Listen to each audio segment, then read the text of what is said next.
ఆర్టీసీని తిరిగి లాభాల బాటలోకి తీసుకెళ్లేందుకు జోనల్ చైర్మన్లు అధికారులతో కలిసి కార్యాచరణ రూపొందించామని ఆ సంస్థ చైర్మన్ కొనకళ్ళ నారాయణ తెలిపారు. ప్రైవేట్ బస్సులకు ధీటుగా ఆర్టీసీ బస్సుల ద్వారా ప్రజలకు మెరుగైన సేవలు అందిస్తామన్నారు. విజయవాడ ఆర్టీసీ బస్టాండ్లో కొన్ని కొత్త సర్వీసులను ఆయన ప్రారంభించారు. గత వైసీపీ ప్రభుత్వం ఆర్టీసీని పూర్తిగా నిర్లక్ష్యం చేసిందంటున్న ఆ సంస్థ చైర్మన్ కొనకళ్ళ నారాయణతో మా ప్రతినిధి పూర్ణ ఫేస్ టు ఫేస్. గడిచిన 5 ఏళ్లలో ఆర్టీసీ పూర్తిగా నిర్వీర్యమైపోయింది. ఎటువంటి కొత్త బస్సులు కూడా కొనలేని పరిస్థితి కూడా నెలకొంది. అయితే ఇప్పుడు తాజాగా గడిచిన 6 నెలల్లో రాష్ట్ర వ్యాప్తంగా అనేక కొత్త బస్సులు సర్వీసులు కూడా రోడ్డు మీదకి వచ్చిన పరిస్థితి నెలకొంది. అసలు ఇప్పటివరకు ఎన్ని సర్వీసులు వచ్చినాయి, అసలు ఆర్టీసీని బలోపేతం చేసేందుకు ఎటువంటి కృషి చేస్తున్నారనే దాని మీద మనతో మాట్లాడడానికి ఆర్టీసీ చైర్మన్ కొనకళ్ళ నారాయణ గారు ఉన్నారు. ఆయన అడిగి మరిన్ని వాళ్ళు తీసుకున్నాం. సార్, ప్రధానంగా చూస్తే కనుక దాదాపు గడిచిన 5 ఏళ్ళు ఎక్కడ కూడా ఆర్టీసీ బస్సు కొత్తది అనేది వచ్చిన దాఖలాలు లేవు. ఇప్పుడు కొత్తగా ఇప్పటివరకు ఎన్ని బస్సులు 5 నెలల్లో ఎన్ని బస్సులు తీసుకున్నారు, ఇంకా భవిష్యత్తులో ఎన్ని బస్సులు తీసుకోబోతున్నారు? మొత్తం 1600 బస్సులు. ఆ 1600 బస్సులకు కానీ బాడీ బిల్డింగ్కి 900 బస్సులు ఇవ్వడం జరిగింది. 900 బస్సులు కూడా బాడీ బిల్డింగ్ పూర్తి చేసుకుని మాకు అలాట్మెంట్ రావడం జరిగింది. అన్ని చోట్ల కూడా బస్సులు అక్కడ ఉన్న రిక్వైర్మెంట్ని బట్టి రాష్ట్ర వ్యాప్తంగా అన్ని డిపోలకి బస్సులు కేటాయించడం జరిగింది. ఇంకా 700 బస్సులు రాబోతా ఉన్నాయి. 700 బస్సులు కూడా బాడీ బిల్డింగ్ అయిపోయిన తర్వాత అవి వచ్చిన తర్వాత బస్సులు కొరత చాలా వరకు తీరిపోతుంది. ఇకపోతే మాకు ఈ ఎలక్ట్రిక్ బస్సుల మీద మేము ఎక్కువగా ఆధారపడుతున్నాం. కారణం ఏంటంటే వాతావరణ కాలుష్యాన్ని నివారించడానికి కానీ, లేకపోతే ఈ మైలేజీ, ఇప్పుడు ఇవాళ మాకు డీజిల్ మీద ప్రయాణం చేస్తామంటే మైలేజీ కిలోమీటర్కి 21 రూపాయి అవుతూ ఉంది. మాకు అంతకన్నా సౌకర్యంగా అయ్యే అవకాశం ఎలక్ట్రిక్ బస్సుల్లో ఉంది. ఎలక్ట్రిక్ బస్సులకి కేంద్ర ప్రభుత్వం ప్రోత్సాహం కూడా ఉంది, సబ్సిడీ ఇస్తామన్నారు.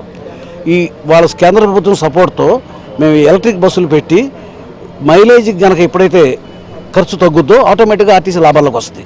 ఆర్టీసీ లాభాల్లోకి వస్తే కార్మికుల కోసం, ప్రయాణికుల కోసం ఆ డబ్బు మేము ఖర్చు పెడతానికి మేము సిద్ధంగా ఉన్నాం. ఇవాళ బస్సుల కొరత ఉంది, స్టాఫ్ కూడా మాకు డ్రైవర్లు, కండక్టర్లు కూడా అవసరం ఉంది. ఎందుకంటే చాలామంది రిటైర్డ్ అయిపోయారు. వాళ్ళ ప్లేసులు కొత్త వాళ్ళని పెట్టాలి. మేము ప్రభుత్వ అనుమతి కోరుతూ ప్రభుత్వానికి సిఫార్సు చేసాం. ఒక 7500 మంది స్టాఫ్ వస్తే మాకు సరిపోతారు. దానికి గాను రాబోయే ఎలక్ట్రిక్ బస్సులకు కూడా ఈ స్టాఫ్ని ముందు దృష్టిలో పెట్టుకుని చేశాం. గత ప్రభుత్వ హయాంలో ఈ రాష్ట్రంలో ఉన్న డిపోలన్నీ కూడా అవినీతిమయమైపోయి నాశనం చేశారు. ఏ కాంట్రాక్టర్ కూడా వర్క్ చేయలేదు, డబ్బు దుర్వినియోగం జరిగింది. వాటన్నిటి మీద కూడా ఎంక్వైరీ చేపిస్తాం. ఇప్పుడైతే ఏ డిపోలకి అయితే సపోర్ట్ అవసరమో, ఏ డిపోల్ని బాగు చేయాల్సిన అవసరం ఉందో, ఏ డిపోల్ని సుందరీకరణ చేయాలనేది కూడా మా ప్లాన్ ఉంది.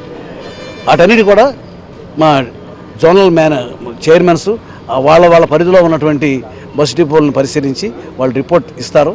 ఏ బస్సులు అర్జెంటుగా ఏ డిపోలను బాగు చేయాల్సిన అవసరం ఉంది, వాటన్నిటి మీద ప్రత్యేకమైన చర్య. ఇంకోటి ప్రధానంగా చూస్తే కనుక ఆర్టీసీలో ప్రయాణం సురక్షితం అని చెప్పి ఒక నినాదం ఆర్టీసీలో ఉండేది. కానీ ఇప్పుడు ఆ పరిస్థితి లేదు. గడిచిన 5 ఏళ్ళు కానీ లేకపోతే ఇటీవల కాలంలో చూసుకున్నా కూడా ఎక్కడెక్కడ ప్రమాదాలకి కారణం కూడా ఆర్టీసీ బస్సులు అవుతుంది. ఇటీవల చూస్తే కనుక మీ పరిధిలోనే అవినిగడ్డ బస్సు దాదాపు అక్కడ వెళ్ళి కింద కరకట మీద నుంచి కింద పడిపోయిన పరిస్థితి కూడా నెలకొందని చెప్పుకోవచ్చు. ఎందుకు జరుగుతుంది అంటే శిక్షణ లేని డ్రైవర్లు ఉండటం వల్ల జరుగుతుందా, లేకపోతే ఎటువంటి? మేము ఆర్టీసీ డ్రైవర్లకి శిక్షణ ఇస్తాం. మేమంతా కూడా ఈ కొత్త డ్రైవర్లు పాలిటిక్ మీద పెట్టుకున్నా కూడా వాళ్ళకి తరఫీదు ఇచ్చి, మా ఆర్టీసీ డ్రైవర్లు వాళ్ళకి తరఫీదు ఇచ్చి వాళ్ళు సెలెక్ట్ అయితేనే వాళ్ళు మేము పెట్టుకుంటున్నాం. చేతకాని డ్రైవర్లు మేము పెట్టుకోవట్లా. మాకు హాల్టింగ్ డ్రైవర్స్ ఉంటారు. హాల్టింగ్ డ్రైవర్స్ కూడా మేము ట్రైనింగ్ ఇస్తాం. ట్రైనింగ్ ఇచ్చి వాళ్ళ నైపుణ్యత కలిగిన వాళ్ళని అయితేనే వాళ్ళని తీసుకుని వాళ్ళ చేత బస్సులు నడిపిస్తున్నాం. ఇవాళ మీరు అన్నమాట కరెక్ట్. సురక్షితమైన ప్రయాణం కోసం నేనే ఆర్టీసీ బస్సులో ప్రయాణం చేసేవాడిని.